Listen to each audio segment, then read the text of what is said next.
Alors en fait, juste avant de commencer mon thème, le problème c'est que l'adulte considère l'enfant comme un adulte miniature, le médecin d'adulte. Nous, on ne peut pas considérer l'adulte comme un enfant miniature. Et donc c'est là où se pose le problème. Est-ce qu'il y a dans la salle des obstétriciens? Non. Ok. Mais j'aurais aimé parce que ce thème s'adresse également aux obstétriciens. Ils sont invités. Parce que, en fait, on pratique, pour ce qui est de la néonatologie, les 2/3 des problèmes viennent des prises en charge obstétricales. Et donc, j'aurais aimé qu'on s'adresse à nos collègues pour qu'on puisse prendre tous des décisions collégiales. Alors, effectivement, ce thème est extrêmement intéressant parce qu'il est très peu discuté et très peu connu également en pratique courante. Et donc, en guise d'introduction, je vais vous dire que les hormones thyroïdiennes maternelles jouent un rôle essentiel, notamment pendant la première moitié de grossesse, et ça vous le savez certainement bien, et que malheureusement, lorsqu'on a une hypothyroïdie maternelle, il y a des risques majeurs pour la grossesse, mais aussi pour le nouveau-né. On va revenir sur tout ça, mais d'emblée j'annonce les couleurs. Et puis, lorsqu'on a une hyperthyroïdie maternelle, c'est exactement la même chose. On a des risques pour la grossesse, mais aussi des risques pour le nouveau-né. Et d'emblée, je vous dis, retenez qu'en cas d'hyperthyroïdie, les risques sont liés à l'existence de ces fameux anticorps antirécepteurs de la TSH. Alors, le plan que je vais suivre est le suivant. Après des rappels qui vont nous mettre tous dans le bain, je vais parler de l'hypothyroïdie maternelle et le retentissement sur le nouveau-né, de l'hyperthyroïdie maternelle et son retentissement, et puis on va échanger sur la conduite à tenir à la naissance d'un nouveau-né de mère dysthyroïdienne. Alors voici les rappels que je voudrais qu'on mette devant nos yeux pour pouvoir réfléchir à ce thème. Le premier concerne la chronologie de développement de la glande thyroïde chez l'homme. Regardez, les choses commencent très tôt, c'est en jour. Et on a déjà des ébauches d'apparition de la glande. Mais en fait, les premiers follicules qui vont être sécréteurs des hormones n'apparaîtront que vers 70-80 jours. Ce qui veut dire, en d'autres termes, jusqu'à cet âge, il n'y a que les hormones maternelles qui sont là pour assurer l'essentiel du développement, notamment cérébral, mais dans sa globalité. Un deuxième élément de rappel fondamental. Regardez, lorsque la grossesse démarre, nous avons cette hormone, la CG, qui au fait aura un rôle TSH-like. Et le problème, lorsque ceci s'opère, c'est qu'il y aurait une augmentation de la demande en hormones thyroïdiennes. Et par conséquent, une augmentation de la demande en iode. J'annonce déjà les couleurs. Dans un pays où il y a un déficit en iode, le problème risque de se poser de façon beaucoup plus importante que dans d'autres situations. Le troisième élément de rappel est de taille. Lorsqu'on est pendant les premiers jours, les premières semaines de grossesse, et notamment jusqu'à la 10e semaine, et le pic est atteint à la 10e semaine, regardez ce qui se passe. Ce qui est vert, c'est la CG. Ce qui est rouge, c'est la TSH. Au fait, la TSH va être à son taux le plus bas parce que la CG a un effet, comme je l'ai annoncé tout à l'heure, TSH-like, et ceci va être associé également à un besoin élevé en iode et par conséquent en hormones thyroïdiennes pour que le fœtus puisse faire bien son développement. Et là, je vous annonce déjà 4 messages essentiels. Le premier est de retenir que le premier trimestre, la TSH va diminuer par effet thyrostimulant de la CG. Le deuxième message est de retenir que l'élévation physiologique de la T4 libre au premier trimestre est une réalité et les valeurs vont être physiologiquement plus hautes que la normale. Le troisième message est de retenir que d'emblée, on aura une augmentation élevée des besoins en iode par rapport à ce qui est normal. Et puis, le quatrième message, le volume thyroïdien risque d'augmenter par diminution de la TSH, notamment lorsqu'il y a un déficit en iode. Donc, il y a beaucoup de goitres maternelles qui vont être révélées pendant la grossesse, alors qu'ils n'existaient pas auparavant. Donc il faut bien faire attention. J'aurais aimé que nos collègues obstétriciens soient là parce que ça fait partie des éléments à vérifier également chez les femmes. Nous allons voir dans certaines situations particulières. Nous sommes des pédiatres et là nous sommes intéressés par ce qui se passe. Regardez. Ceci, c'est la présentation de l'évolution du niveau de la T3, T4, fœtale, TSH et T3 inverse chez le fœtus humain avant et après la naissance. Et regardez, là c'est la naissance. Il y a un pic de la TSH qui est physiologique et qui va durer à peu près 48 heures. Et par là, vous comprenez bien l'inutilité du dépistage par dosage de TSH à cet âge. Parce que le stress de l'accouchement est accompagné par ce pic physiologique de la TSH. Alors, qu'est-ce que je vais vous faire comme autre appel fondamental? Regardez. Ce qui est ici, c'est l'apport des hormones maternelles pour le développement cérébral. Et ce qui est là, en orange pâle, c'est l'apport des hormones thyroïdiennes fœtales. Regardez, les hormones maternelles vont intervenir pendant toute la grossesse pratiquement. Dans le développement cérébral, il y a toutes les étapes. Et ces hormones maternelles vont encore garder le relais quelque temps et le relais serait pris par la glande du nouveau-né. Et vous voyez que le rôle des hormones thyroïdiennes dans le développement cérébral, finalement, va se poursuivre jusqu'à ce que le développement cérébral soit terminé. Ceci met le focus sur l'importance d'avoir un climat hormonal, thyroïdien, normal chez le fœtus et à la naissance, si on veut avoir un développement cérébral normal. Et là viennent mes 3 autres messages. On retiendra que la synthèse des hormones thyroïdiennes par la thyroïde fœtale vont débuter vers 11-12 semaines. Et puis, elles vont devenir matures en réalité vers 18-20 semaines. Que la maturation du système nerveux central fœtal va dépendre donc jusqu'à cet âge des hormones maternelles. Donc vous imaginez bien une grossesse menée jusqu'à ce terme dans un climat d'hypothyroïdie. Et les récepteurs fœtaux vont devenir sensibles à la TSH et aux anticorps antirécepteurs de la TSH aux alentours de 20 semaines. Et donc là, il y a danger. Lorsque la femme a une hyperthyroïdie avec des anticorps antirécepteurs de la TSH.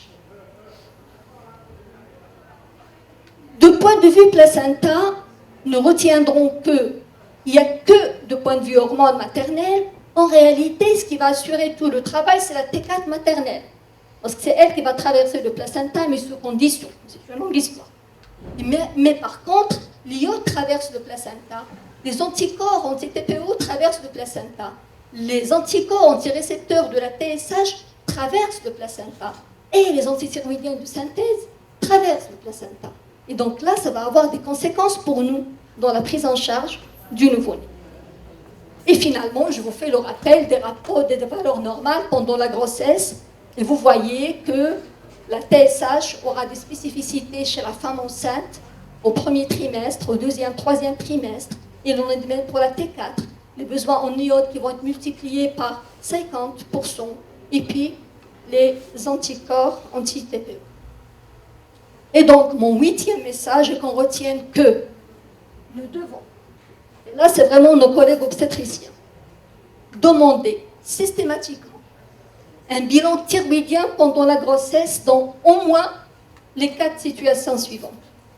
Lorsque nous avons des antécédents d'hypothyroïdie ou d'hyperthyroïdie actuelle ou passée. La femme avait une hypothyroïdie il y a 2 ans, enfin maintenant il n'est plus sous traitement, mais elle l'avait il y a 2 ans. Il faut faire le bilan. Lorsqu'on a une femme avec un goitre, lorsqu'on a une patiente connue à avoir des anticorps antithyroïdiens, même si elle est stable maintenant et elle n'a aucun traitement, et lorsqu'on a un diabète de type 1. Exactement.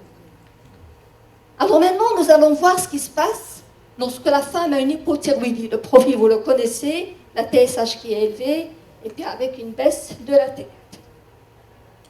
Alors en fait, les causes de l'hypothyroïdie maternelle sont principalement de deux types, soit la maladie d'Hashimoto, soit un goitre endémique par déficit en iode finalement. En fait, nous n'avons pas malheureusement de données nationales. Donc je serais incapable de vous dire aujourd'hui chez nous au Maroc ce qui est prépondérant. Mais ce que nous voyons dans notre pratique, et Nadia peut nous dire dans sa pratique néonatale à Marrakech et les collègues ailleurs, ce que nous voyons, il y a beaucoup plus de goitre endémique suivi de base d'eau, suivi d'Hashimoto. Voilà ce qu'on a dans nos statistiques de service. Après, ça ne reflète pas l'échelle nationale, évidemment. Alors, c'est l'Hashimoto, le goitre, parfois des thyroïdites aiguës, et parfois, après une thyroïdectomie ou après traitement par l'iode 131, etc. Les complications, je vais revenir dessus, mais d'emblée, j'annonce les couleurs, les fausses couches spontanées. Vous savez qu'il y a des infertilités liées à l'hypothyroïdie maternelle aussi, l'anémie, l'HTA gravidique, la prééclampsie, l'hématome rétroplacentaire. Et chez le fœtus, il faut savoir que l'atteinte ou les conséquences seraient corrélées à la profondeur de l'hypothyroïdie maternelle. Plus la femme est hypothyroïdienne, plus il y aurait malheureusement des conséquences fœtales, RCU, mort fœtale intra-utérine, mais ce qui nous fait le plus peur, c'est cette fameuse diminution du QI sur laquelle je vais revenir en quelques diapositives. Alors à partir de là, voici les guidelines internationales pour ce qui est de la gestion d'une femme qui a une hypothyroïdie. Donc il faut absolument donner le traitement substitutif, comme vous imaginez. La lévothyroxine, le traitement par lévothyrox n'est pas contre-indiqué pendant la grossesse. Il faut augmenter les doses si la femme est déjà sous traitement, et la règle est de multiplier parfois la dose par 2 parce que les besoins vont augmenter, tel que je l'ai rappelé, par la physiologie pendant la grossesse. Il faut adapter la posologie tout au long de la grossesse, et surtout il faut faire des contrôles de TSH de façon régulière, toutes les 4 à 6 semaines, et on a des valeurs souhaitables, des valeurs seuil qu'on doit absolument garder, et ceci dès la préconception. Quelque part, je vais dire, au fait, la grossesse d'une femme dysthyroïdienne se prépare. C'est comme la fameuse grossesse d'une femme diabétique, il faut atteindre une certaine hémoglobine glyquée avant de programmer la grossesse. Et on est de même pour la dysthyroïdie. Voici les seuils préconceptionnels qu'il faut atteindre avant de programmer la grossesse. Et puis, bien sûr, il y a une notion fondamentale que beaucoup, malheureusement, de gens ne connaissent pas. Si la femme est souffert, pour des raisons multiples, parce qu'il est carencé, parce qu'on est en traitement successif de fin de grossesse, il faut espacer les prises de sulfate ferreux de 2 heures par rapport à la prise de la lévothyrox, parce que ça diminue l'absorption du traitement et ça peut malheureusement déséquilibrer la patiente. Et puis après l'accouchement, en général, après 6 semaines, on va revenir à la posologie prescrite auparavant, et vous savez très bien que le traitement par lévothyrox ne contre-indique pas l'allaitement. Alors mon 8e message est de retenir, je l'ai dit à l'instant, la grossesse chez une femme avec hypothyroïdie doit être préparée. Si on a passé un message aux femmes dont on gère les bébés dans ce contexte, c'est de lui dire la prochaine fois préparez, parce qu'en fait, on ne sait pas si la grossesse n'est pas suivie dans le respect des guidelines, ce qui s'est passé dans la tête, dans le cerveau de son bébé. Alors en fait, voilà, justement, on ne sait pas ce qui s'est passé dans le cerveau. Pourquoi ? Parce que malheureusement, il y a un cumul de connaissances aujourd'hui qui montre que si l'hypothyroïdie n'est pas correctement gérée, le retentissement sur le fœtus et sur la grossesse est énorme. Regardez, le traitement par la LT4 d'une hypothyroïdie clinique, si la femme a bien équilibré son statut, va diminuer l'incidence de l'HTA, va diminuer la fréquence des fausses couches et va diminuer la fréquence des accouchements prématurés. Il y a beaucoup d'études, je vous en ai extrait quelques-unes, qui l'ont bien montré. Mais ce qui nous interpelle, nous, le plus, c'est qu'on sait aujourd'hui que lorsqu'on prend des femmes avec des statuts hormonaux normaux et d'autres avec des statuts pathologiques, et qu'on compare ce qui se passe de point de vue quotient intellectuel chez leur bébé à 2 ans et à 8 ans, vous voyez qu'il n'y a pas photo. Il y aurait malheureusement des points en moins chez les bébés de maman qui avaient mené des grossesses avec hypothyroïdie. Et ceci va être corrélé à la profondeur de l'hypothyroïdie pendant la grossesse. Et ça, c'est quelque chose de très interpellant, parce que malheureusement, des points de QI en moins changent l'avenir de l'enfant. D'autres études. Cette étude a été faite chez 448 femmes enceintes, avec une évaluation neuropsychologique de 220 nouveau-nés à l'âge de 10 mois, une hypothyroxémie inférieure à 9,8 picomol par litre, à la 12e semaine de grossesse a été associée à une diminution significative des capacités intellectuelles des enfants. Un autre travail qui s'est intéressé cette fois à voir le développement mental, le développement moteur des enfants de femmes dont la T4 était normale et ceux dont la T4 était diminuée. Et la même chose, il y a malheureusement de façon très significative des points de QI en moins chez les enfants dont les femmes avaient une hypothyroïdie pendant la grossesse. Alors tout ceci nous amène vraiment à vouloir bien transmettre ces messages à nos collègues obstétriciens, parce que ça commence par là. Malheureusement, on est encore loin de la concertation prénatale ou de la discussion collégiale des dossiers complexes, parce qu'autrement, normalement, c'est aux néonatologistes, aux pédiatres d'interpeller sur ces points déjà pendant le suivi de la grossesse. Alors maintenant, que risque de faire un nouveau-né de mère qui a mené une grossesse avec hypothyroïdie? Exemple, un goitre endémique. Il risque de faire une hypothyroïdie transitoire aussi. Alors le plus souvent, le bébé d'une mère, heureusement, avec hypothyroïdie, va en réalité naître avec une parfaite santé apparente, mais il faut suivre pour voir ce qui se passe sur le plan intellectuel. Néanmoins, ce qui est recommandé est de faire un taux de TSH sur papier buvard, si on est dans un dépistage systématique à G3 de vie. Comme ce n'est pas encore généralisé chez nous, donc on va faire une TSH T4 à J3 de vie de toutes les façons chez ces bébés-là. Ça ne sert à rien de le faire au son du cordon par contre, pour les raisons que j'ai déjà montrées. Le traitement va donc démarrer dès qu'on a confirmé l'hypothyroïdie. En général, ça va durer 3 mois, parce que nous sommes dans une situation transitoire. Le pronostic cognitif de ces enfants va être donc lié à l'équilibre maternel pendant la grossesse. Plus la femme a été équilibrée, mieux serait leur devenir intellectuel. Voyons maintenant ce qui se passe en cas d'hyperthyroïdie maternelle. Alors l'hyperthyroïdie maternelle, c'est comme je l'ai dit tout à l'heure, principalement la maladie de Maslow. Mais les choses sont beaucoup plus complexes. Pourquoi? Parce que la femme peut avoir des anticorps stimulants, comme il peut avoir des anticorps bloquants. Et les choses vont changer à ce moment-là. De toutes les façons, les risques pour la mère sont connus, les risques pour les bébés sont également connus. Pour gagner du temps, je vais avancer et je vais vous faire ici le partage des recommandations existantes aujourd'hui. Alors, lorsque la mère a une hyperthyroïdie, on doit faire un contrôle mensuel de la TSH, de la T4, de la T3, mais aussi des TRAB qui sont les anticorps antirécepteurs de la TSH. C'est mensuel, parce que le pronostic dépend vraiment de ça. Les antithyroïdiens de synthèse sont généralement indiqués dans ce cas-là, mais nous allons voir que c'est une longue histoire également, parce qu'il faut vraiment titrer les posologies. Parce que si on est à des taux élevés, il y a des risques de freinage chez le bébé par la suite, c'est donc d'hypothyroïdie.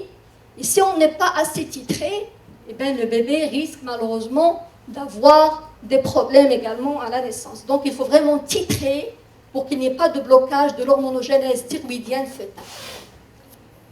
Il faut savoir que les anticorps anti-TSH, récepteurs de TSH, malheureusement, traversent le placenta, avec donc des risques d'hyperthyroïdie fœtale, si on a des anticorps stimulants, d'hypothyroïdie fœtale, si on a des anticorps bloquants. Je vais revenir en détail sur ce point parce qu'il est important à comprendre.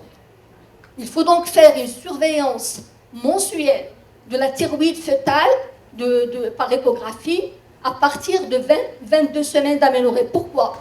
Parce qu'au fait, le signe qui va apparaître au cas où la femme est déséquilibrée et qu'il y a atteinte de la thyroïde fœtale, c'est un goitre fœtal.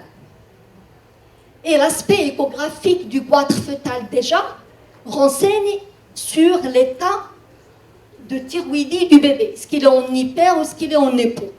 Et c'est un élément fondamental pour titrer chez la mère par la suite, essayer d'équilibrer, et parfois le goitre peut disparaître si on équilibre la mère. C'est quelque chose de très important. Alors après, voilà un petit peu de façon très schématique, en cas d'antécédent de base 2, donc nous allons doser dès le début de la grossesse ces fameux TRAB, anticorps, antirécepteurs de la TSH. S'ils sont négatifs et que le bébé et que la mère n'est pas sous antithyroïdien de synthèse, théoriquement, il n'y a pas de risque pour le bébé. Et donc, la grossesse va être suivie comme normalement. Mais si les TRAB sont positifs ou si la femme est sous antithyroïdien de synthèse, à ce moment-là, il faut absolument faire la fameuse échographie fœtale. Regardez, ça c'est un goitre fœtal objectivé par l'échographie, mais on fait un Doppler par la suite parce que l'aspect de la vascularisation va nous dire est-ce qu'on est en hyper ou en hypo. Et si les TRAB sont négatifs en début de grossesse, là aussi, ça rejoint le premier cas, ce n'est pas la peine de faire un contrôle par la suite. Alors maintenant, comme je vous ai dit, la difficulté de base 2, c'est finalement ces anticorps anti-TSH, anti-récepteurs de TSH. Donc, quel est l'impact de ces TRAB maternelles sur le bébé? D'abord, il passe le placenta, on le sait. Il faut savoir que les stimulants vont passer le placenta beaucoup plus rarement que les bloquants. C'est pour ça qu'il y a beaucoup plus d'hypothyroïdie que d'hyperthyroïdie. Combien de vous ont déjà vu une hyperthyroïdie néonatale? Ils sont très, très, très peu présentes. Enfin, j'en ai vu 2 ou 3 au total. Mais les hypothyroïdies néonatales, ils existent. Parce que les stimulants vont passer beaucoup plus rarement le placenta que les bloquants.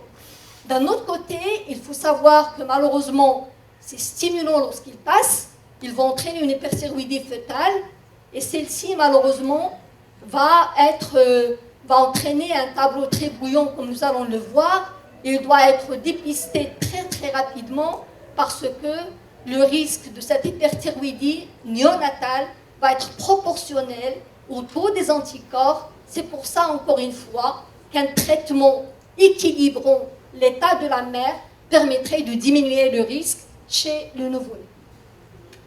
Alors, le deuxième risque, lorsque la femme est sous antithyroïdien de synthèse, et lorsqu'on s'est amusé à mettre notamment le carbimazole, et malheureusement, on voit encore des bébés dont les mamans ont été mis sur carbimazole, alors qu'on sait qu'il est contre-indiqué pendant les premières semaines de grossesse.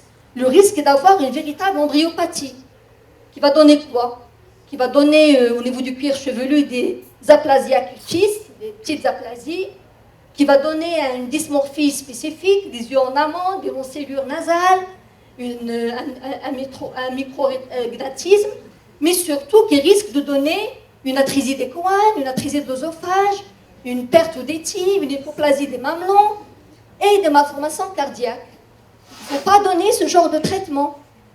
C'est pour ça qu'il faut absolument... Le problème en général, c'est que les femmes sont sous traitement. Ils ne programment pas leur grossesse.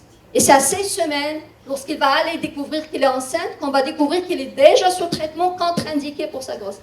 Et donc, malheureusement, ce sont des histoires qu'on continue à voir. Alors, de façon globale, maintenant, nous, néonatologues ou pédiatres, que devrions-nous retenir pour la conduite à tenir chez un bébé de mère dysthyroïdienne? Alors, d'abord, pour la Hashimoto, l'histoire est simple. Il y a un risque d'hypothyroïdie, généralement transitoire, qui doit être dépisté à J3 de vie. Là, c'est clair. Mais pour ce qui est des femmes qui ont un base 2, il faut chercher les TRAB dans le son du cordon. Et ceci dès la naissance, ou bien dès que possible. Pourquoi? Parce que ça va nous permettre de suivre au cas par cas. Et généralement, ils nous disent que la recherche de ces TRAB va conditionner la conduite à tenir. Mais on va rechercher aussi les signes d'hyperthyroïdie néonatale. Quels sont ces signes d'hyperthyroïdie néonatale?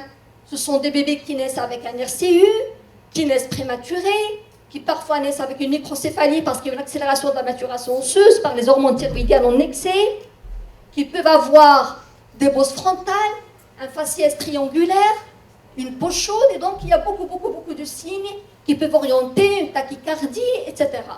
Et donc, ce sont des tableaux cliniques généralement très bruyants, mais vu que la pathologie n'est pas fréquente, peu de gens y pensent en réalité. Et ce sont des bébés qui mangent énormément, ils ont tout le temps faim, mais ils ne grossissent pas. Ce sont des signes qui doivent alerter. Généralement, les observations qu'on a vues, les malades vont errer. Ils vont être diagnostiqués pour sténose hypertrophique du pylore, pour intolérance aux protéines de lait de vache, pour des histoires qui peuvent expliquer l'absence de prise pondérale, mais qui ne sont pas les vraies en réalité. Alors maintenant, voilà pourquoi il faut absolument chercher les trappes. Si l'enfant n'a pas de trappe, il n'y a quasiment pas de risque d'hyperthyroïdie néonatale. C'est pour ça que dès qu'on les fait au son du cordon, je dis à l'enfant, pas de trappe, vous partez chez vous, il n'y a pas de problème. L'allaitement est autorisé, il n'y a aucun souci. Si maintenant, l'enfant a des trappes, et c'est 75% des cas de mère avec trappe en général, il y a un risque d'hyperthyroïdie néonatale qui va être estimé à 1 cas sur 4. Ce risque existe, notamment si le taux des trappes au cordon est supérieur à 2 fois la limite supérieure. Donc ça, il faut le retenir. À l'histoire d'ammonémie, les pathologies de cellules supérieures à 200, etc. Donc ce sont des repères qu'il faut toujours garder en tête. Donc, s'ils sont supérieurs à 2 fois la limite supérieure de la normale, c'est pathologique. Donc c'est important. La mesure de la TSH, de la T3, de la T4, dans ce cas de trappe positive, ne va plus être faite à J3 seulement. Elle va être faite à J3, refaite à J5, puis refaite à J10, puis refaite à J14. Pourquoi? Parce qu'on doit chercher l'apparition à tout moment d'une hyperthyroïdie. Ici, on ne la diagnostique pas, l'enfant peut venir dans un tableau d'insuffisance cardiaque. Et à ce moment-là, ça va être beaucoup plus difficile de le gérer. Et des valeurs de T4 supérieures à 50 picomol à J3, à 40 entre J4, J7 et J14, et de TSH inférieur à 1 à J3, inférieur à 0,6 à J7, J14, sont indicatives d'une hyperthyroïdie néonatale. Avec le cut-off de 20 à 3 jours pour ce qui est d'un nouveau-né chez qui on veut dépister avec la TSH, il y a des cut-offs également pour ce qui est de l'hyperthyroïdie. Alors de même, toute élévation rapide de la T4 ou toute baisse rapide de la TSH doit alerter. Parce qu'en fait, il y a un passage d'anticorps. Après l'âge d'apparition des symptômes, va dépendre de la quantité d'anticorps qui sont passés. Et donc, du coup, il faut suivre. Et théoriquement, si les symptômes, si les anticorps ou la TSH ne deviennent pas pathologiques à J4, à J14, il y a des risques qu'ils ne le deviennent pas. Mais il faut suivre quand même, parce qu'on sait que les anticorps maternels transmis vont mettre beaucoup de semaines pour disparaître, voire beaucoup de mois. Et donc, il faut suivre. Alors voilà, si l'enfant a des trappes, mais la mère est traitée cette fois par les antithyroïdiens de synthèse, il existe un risque d'une hyperthyroïdie explosive apparaissant après quelques jours lorsque l'action stimulante des trappes n'est plus contrebalancée par l'effet freinateur. C'est pour ça qu'on va jusqu'à 14 jours. Donc lorsque la femme est traitée par les antithyroïdiens de synthèse traversent le placenta. Donc les anticorps que le bébé reçoit également à travers le placenta sont neutralisés par les antithyroïdiens. Mais à partir de 10 jours de vie, son corps va éliminer tous les antithyroïdiens. Mais les anticorps sont encore là. Donc c'est là où peuvent apparaître les symptômes. C'est pour ça qu'on va aller jusqu'à 14 jours.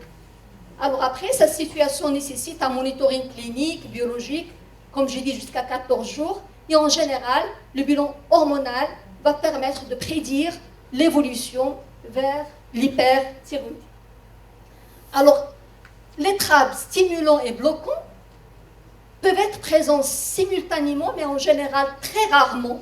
Ce sont des situations exceptionnelles publiées dans des journaux prestigieux parce que c'est très rare. Mais ça peut exister. La clairance en général plus rapide des anticorps bloquants peut aboutir à passer d'une hypothyroïdie néonatale à une hyperthyroïdie après quelques semaines. C'est pour ça qu'on ne lâche pas dans la nature ces enfants. Même si on a passé le seuil de 14 jours sans problème, on va les suivre encore à 1 mois, à 2 mois, à 3 mois, parce que jusqu'à cet âge, il peut balancer d'une hypo à une hyper, donc il faut les suivre. Et après la période de suivi hormonal, si le bilan hormonal est resté stable, un suivi clinique doit se faire, c'est ce que j'étais en train de dire. Et si les trappes sont majoritairement bloquants, à ce moment-là, on va avoir une hypothyroïdie et sachez que on va avoir cette situation très rapidement. Alors maintenant, j'ai diagnostiqué l'hyperthyroïdie chez mon enfant. Je suis au service de néonat, comment je vais le prendre en charge? Voici le protocole. On va donner le carbimazole, 0,5 à 1 mg kg jour. Évidemment, la posologie va être corrélée à la sévérité des signes cliniques. Il va être donné 3 fois par jour. On va donner un bêta-bloqueur, 2 mg kg jour en 2 prises également. Et l'objectif étant de contrôler la tachycardie, comme vous savez.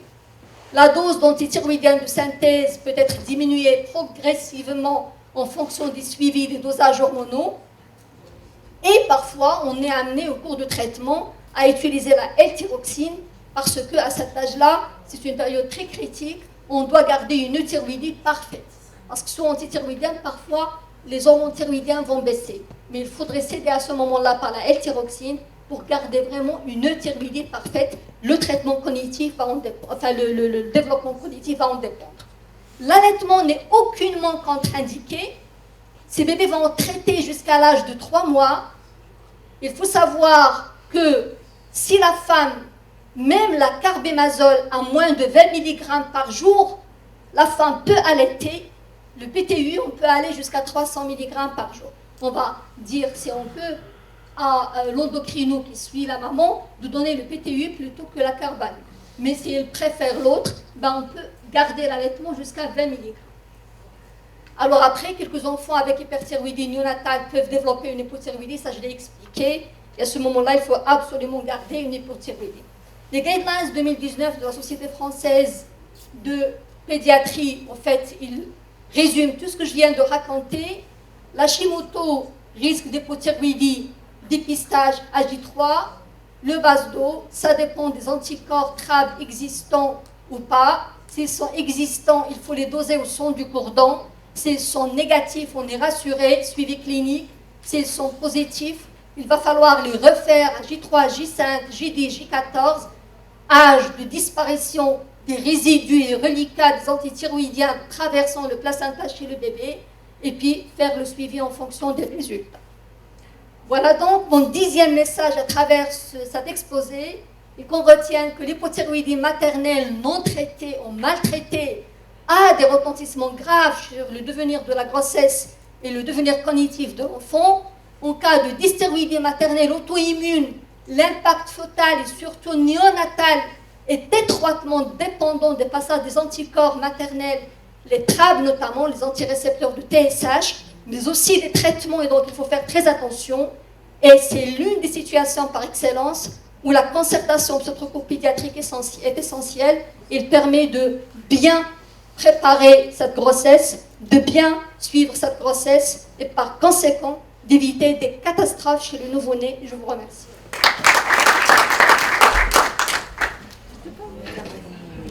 Merci professeur Barakat pour ce brillant exposé clair et explicite. La parole est à la salle si vous avez des questions.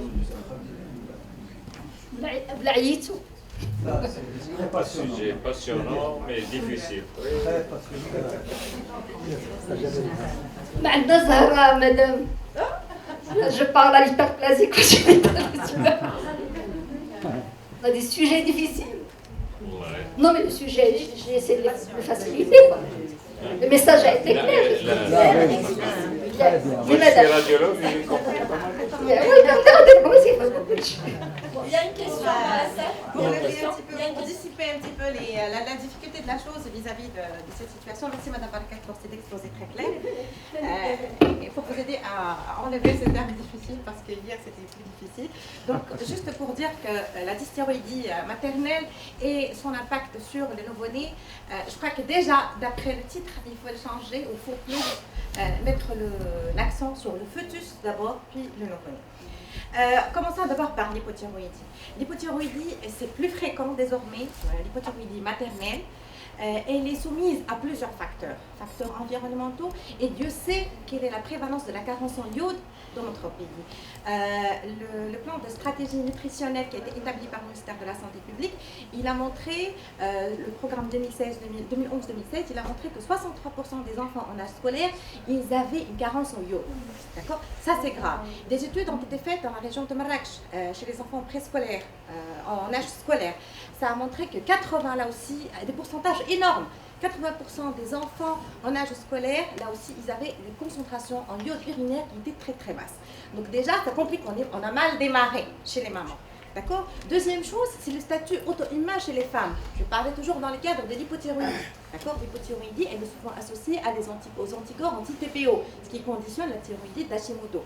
Ça complique encore des choses parce qu'une maman porteuse d'anticorps anti-TPO, on ne va pas tolérer des chiffres élevés de TSH, même avec une T4 normale. Donc on devra surtraiter cette maman parce qu'elle est à risque d'hypothyroïdie et de la faire passer à son bébé en intra-utérin. Et Dieu sait, le développement neurologique et cognitif de chez cet enfant, il sera vraiment très délétère après. Donc, premièrement, environnement, deuxièmement, auto-immunité, et deuxièmement, tout ce qui est pharmacodynamie par rapport à ce qu'elle reçoit, cette maman. Donc, le premier message en cas d'hypothyroïdie, je ne fais que redire ce que vous avez dit, Mme Barakat. Alors, pour faciliter un petit peu la chose, une maman porteuse d'une hypothyroïdie X de n'importe quelle origine, il faut penser à augmenter les doses de thyroxine chez elle, parce que ça a été bien montré que la demande chez le bébé, elle est énorme, elle est très importante, d'accord? Il faut lui donner plus et il faut monitorer cette maman. Ici, l'obstétricien, il doit collaborer avec l'endocrino adulte. Il doit lui faire passer cette patiente pour l'équilibrer avec des périodes ou des prélèvements périodiques. Il ne faut pas passer à côté de l'hypothyroïdie parce que le fœtus, il va être altéré. Cet obstétricien, également, quand il va faire ses échographies, il doit chercher les signes d'hypothyroïdie chez le bébé, chez le fœtus. Un goitre qui apparaît, attention, il y a un problème. Il faut voir qu'est-ce qui se passe.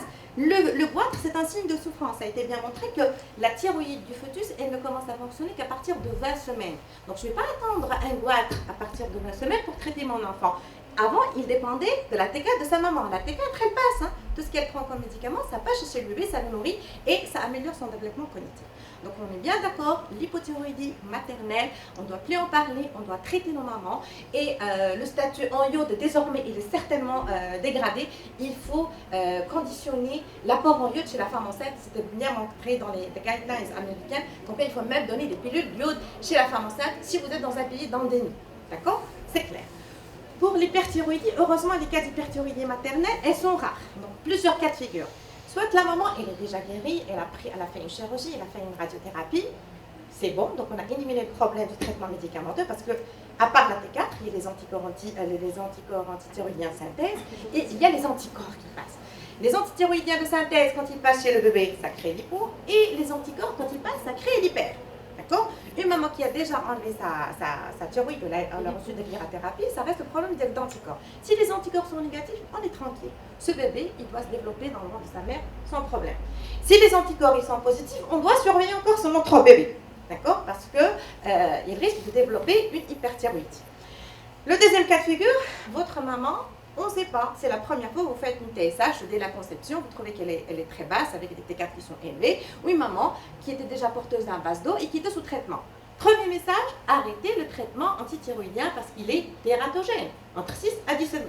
Donc vous arrêtez et vous allez demander à la maman de faire des contrôles réguliers de sa fonction thyroïdienne et des anticorps. Vous suivez votre enfant, vous allez demander à votre obstétricien de vérifier la présence de goitre. Goitre veut dire souffrance cellulaire, souffrance de sa glande thyroïde, ça peut être un goitre avec hypothyroïdie, comme ça peut être un goitre avec hyperthyroïdie. Comme ici, l'obstétricien, il va vérifier la fréquence cardiaque fœtale. Si elle est élevée, c'est l'hyper, c'est bas, c'est l'hypo. En plus du flux, le flux placentaire, etc., il a des moyens de le savoir. Le flux reverse au niveau de la thyroïde. La maturité osseuse. Et la maturité très bien osseuse. Alors, s'il y a un retard de maturité osseuse, attention, c'est l'hypothyroïdie. Perturbé dans les deux. Dans les deux. Accélération vasculaire et ça qui conditionne par la suite la craniosténose et les autres complications, le RCE, la prématurité, la tachycardie fœtale. Donc, on a des problèmes qui sont obstétriques. Avant la naissance. Avant la naissance. Avant et après la naissance. On a très bien.